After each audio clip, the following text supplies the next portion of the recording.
जीवन जीना आ गया, उसको जीवन जीना आ गया। इसलिए जब तक कथा में रही ना, सब कुछ बोल करके मस्ती के साथ मुस्कुराइए, गुनगुनाइए। मुस्कुराने की जो कला है ना, केवल मानव को मिली है। किसको मिली है? अब अगर पशु चाहे कि हम मुस्कुराएं हंसें, हंस पाएगा? कुत्ता चाहे कि हम मुस्कुराएं हंसे तो हंस पाएगा और चिल्ला सकता है, लेकिन मुस्कुरा नहीं सकता है। ये कला प्रकृति ने केवल मानव को दी, हम जैसे लोगों को, मनुष्यों को प्राप्त है। इसलिए जब तक बैठे मुस्कुराते हुए, गुनगुनाते हुए, आनंद के साथ बैठे, क्योंकि हम आनंद रूपी भगवान की मंगलमय कथा का रसपान करते हैं, जो आनंद का सागर है, आनंद का जो सिंधु है। ऐसे श्री राम और श्री श्याम। तो आइए श्रीमद् भागवत महापुराण को सबसे पहले श्री हरि नारायण ने 4 मंत्र में ब्रह्मा जी को दिया। किसको दिया? जोर से बोली। ब्रह्मा जी को। लेकिन तब 4 श्लोक था, चतुर्श्लोकी भागवत। उसी 4 श्लोक को ब्रह्मा जी ने अपने 4 बेटे सनक, सनंदन, सनातन, सनत कुमार को दिया। वही महात्मा उस 4 महामंत्र को श्री द्वैपायन वेदव्यास जी को दिया, और वेदव्यास जी ने उसी 4 महामंत्र को, ध्यान देना, 18,000, कितना?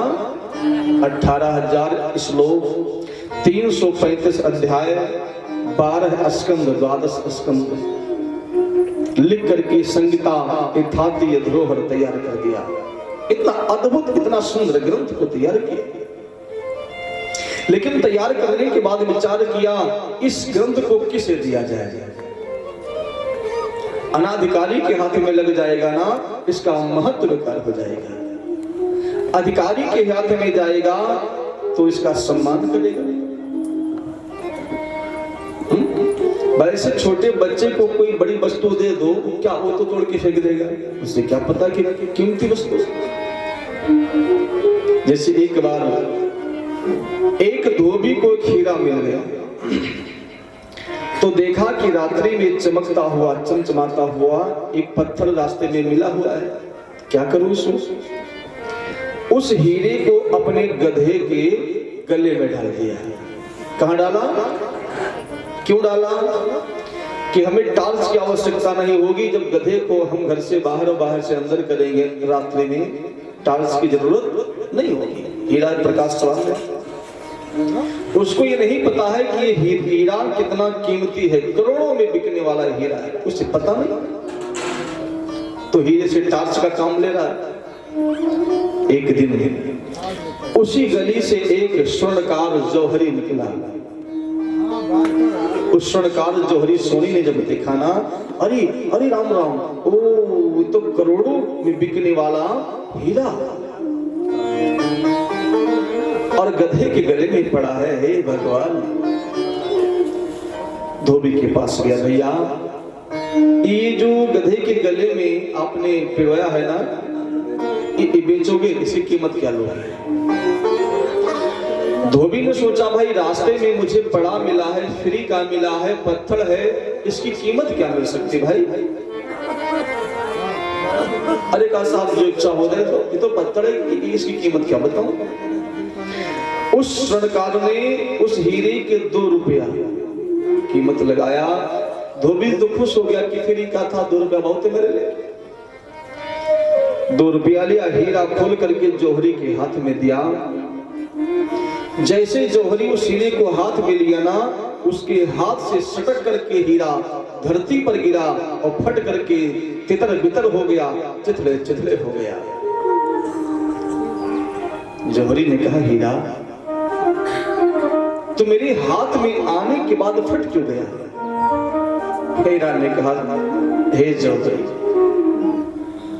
तुमने मेरी कीमत को समझा तो मेरी कीमत को जानता है कि मैं करोड़ों में बिकने वाला हीरा हूं। और गर्दभ को, उस धोबी को पता नहीं था कि मैं हीरा हूं करोड़ों में बिकने वाला, वो धोबी अपने गर्दभ के गले में मुझे पिरो दिया था, मुझे कोई दुख नहीं था, चूंकि मेरे महत्व को, मेरी कीमत को वो जानता नहीं था। पड़ा था गर्दभ के गले में, रही न मन में पीर, कद्र न कीनी जौहरी, याते फटा शरीर।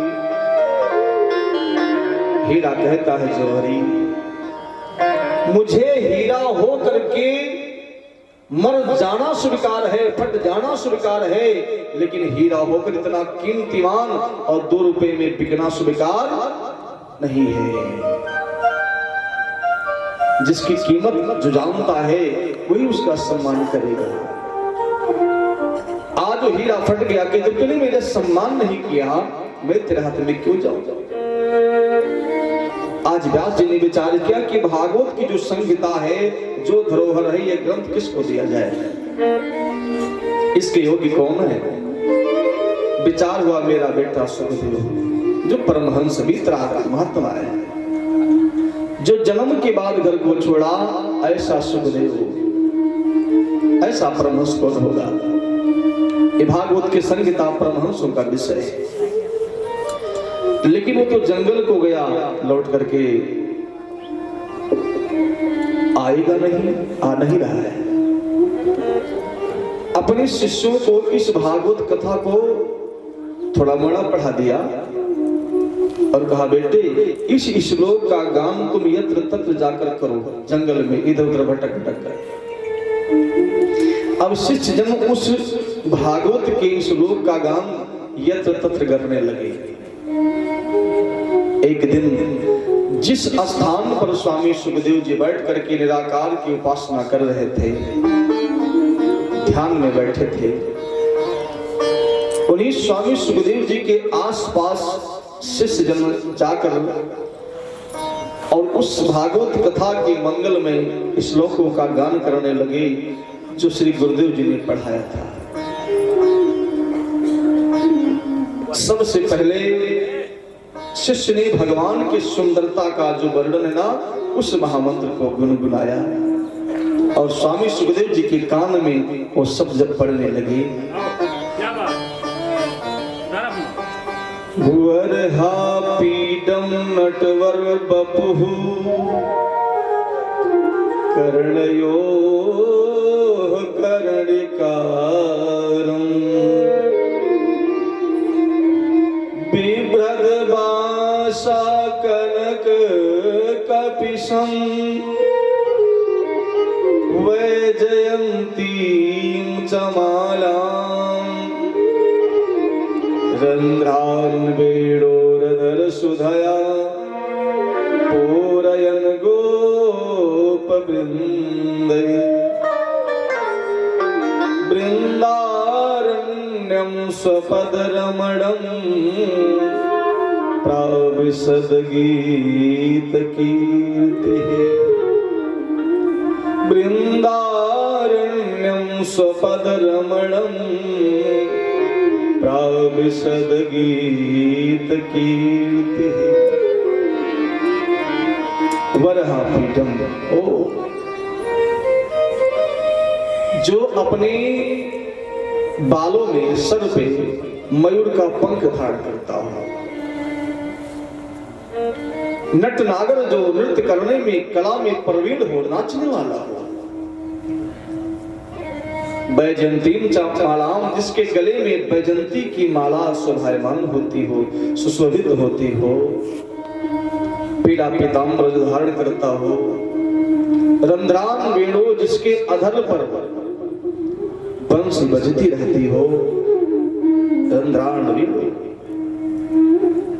ऐसा जो मंद मंद मुस्कुराता हो, नीलमणि के समान जिसकी आभा प्रभा शोभा सुषमा कांति हो, धनुषाकार जिसकी भौहें हो, कमल के पंखुड़ी के समान जिसके नेत्र हो, गुलाब के कली की तरह जिसका अधर हो, ऐसी सुंदरता का जब वर्णन किया और सुना स्वामी सुखदेव जी ने, उनकी ध्यान की जो झांकी वो ध्यान से हटने लगी, ध्यान छूटने लगा। चूंकि स्वामी सुखदेव जी निराकार की उपासना कर रहे थे और ये सगुण साकार निराकार ये मानवाकार भगवान की जो दिव्य छटा है ना, दिव्य झांकी है, ये आकर्षित करने लगी, सुखदेव जी को खींचने लगी। और सुखदेव जी की समाधि टूट गई। दौड़कर आए, भैया ये श्लोक आपको कहां से प्राप्त हुए? शिष्य ने कहा, भाई देखो ये हमारे गुरुदेव भगवान ने मुझे दिया है। अच्छा अच्छा, तो एक ही है कि और है? कहा नहीं, ऐसे इतने नहीं, 18,000 श्लोक हैं इसी प्रकार से। स्वामी सुखदेव जी ने विचार किया, अब मैं समाधि को छोड़कर जाऊंगा और मैं भागवत की कथा को पढ़ूंगा। बड़ा अद्भुत है, बड़ा सुंदर वर्णन है। ये झांकी, ये छटा, ये पावनता, ये माधुर्यता, ये मुस्कान तो मुझे खींच रही है। और एक बात बताऊं, सच ही है, ठाकुर जी मेरे इतने सुंदर है ना, इतने सुंदर है कि एक बार देख लो तो फिर देखने की इच्छा ही समाप्त हो जाती है। जब तक मुझे द्वारकाधीश उस सलोने सरकार कृष्ण का दर्शन नहीं होता ना, तो हमें संसार सुंदर लगता है, संसार सुंदर लगता है। और जिस दिन हम भगवान का दर्शन पा लेंगे ना, ये संसार की सुंदरता मुझे फीकी नजर आएगी। ऐसे मेरे ठाकुर जी एक बार जिसके तरफ मुस्कुरा देता है ना, वो जन्म जन्मांतर के लिए उसका हो जाता है। एक बार जिसको देखकर मुस्कुरा दो का नहीं। अभी मैंने बताया था ना कि मुस्कुराना एक मानव की कला है। देखिए, मुस्कुराने में भी 2 प्रकार की व्यवस्था है। एक होता है ना धीरे से मुस्कुराना। क्या होता है? धीरे से मुस्कुराइए, थोड़े से 2 दांत हल्के से दिखें, उसे क्या कहते हैं? मुस्कुराना। और एक होता है हंसना। हंसना क्या है? बतीसी दिख जाए, आंख लाल हो जाए, मुंह लाल हो जाए। कुछ लोग तो नीचे गिर जाते हंसते हंसते, उसे कहते हैं हंसना। और एक होता है मुस्कुराना। लेकिन एक बात बताऊं, हंसना ना, जब व्यक्ति खुल के हंसना है तो कहीं ना कहीं अच्छा नहीं लगता है। पूरी बतीसी दिख गई, मुंह फैल गया, आंख निकल आई, आंख से पानी आ गया। अरे जब कोई मुस्कुराता है ना, तो उस मुस्कान में आकर्षण होता है, खिंचाव होता है। आप कभी देखिए हमारे ठाकुर जी कभी खिलखिला करके ऐसे नहीं कि पूरा ऐसे हंसते जैसे हम लोग हंसते हैं, वो क्या करते हैं? केवल मुस्कुराते हैं। और उसकी मुस्कान में वो माधुर्यता है ना कि जो देखता उनका हो जाता है। तेरी मंद मंद मुस्कानिया पे,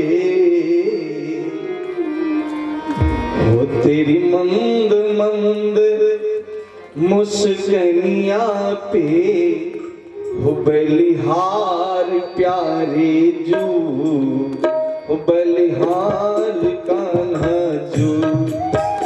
ये मंद मंद मुस्कानिया पे, मंद मंद मुस्कानिया पे, बलिहार प्यारे जू, बलिहार कान्हा जू, बलिहार प्यारे जू, बलिहार कान्हा जू। उठाइए पूरे पूरे हाथ और मस्ती के साथ झूम कर गाइए, मुस्कुरा कर गाइए।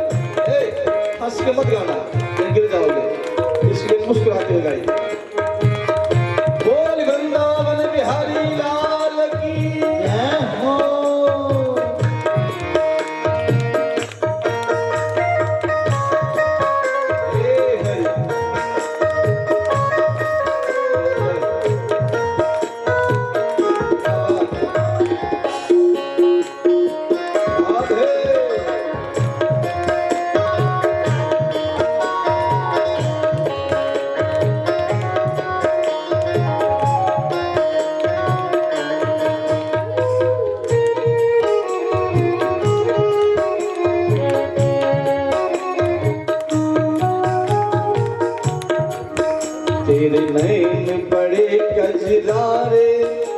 लगते हैं कितने प्यारे, तेरे नैन बड़े कजरारे, लगते हैं इतने प्यारे, तेरे नैन बड़े कजरारे, लगते हैं कितने न्यारे, तेरे नैन बड़े कजरारे, लगते हैं इतने न्यारे, तेरी तिरछी से चितवनिया पे, तिरछी से चितवनिया पे, बलिहार प्यारे जो, बलिहार राघो जो, बलिहार प्यारे जो, बलिहार प्यारे याद है, उठाइए पूरे पूरे हाथ।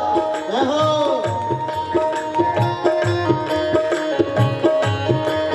क्या बात? जय जय।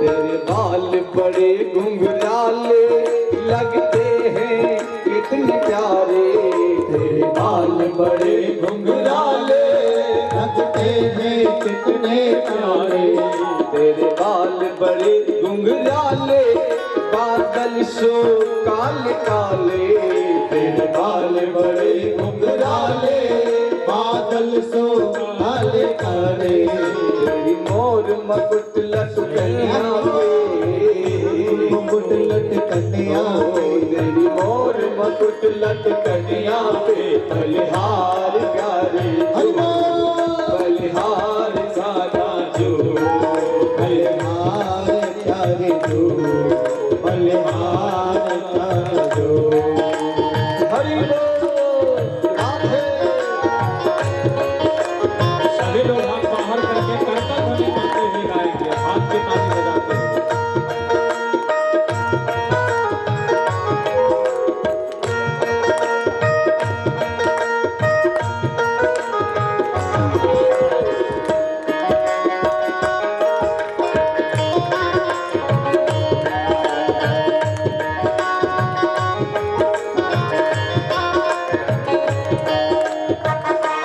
हरि बोल।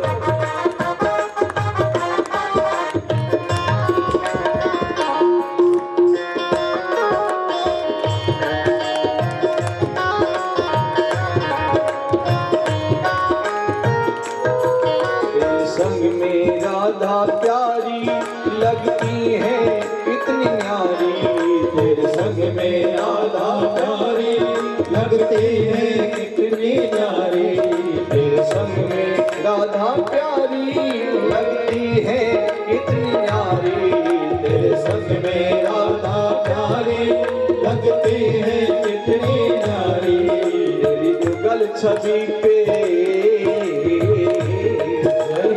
जुगल छवि पे जाऊं मैं तो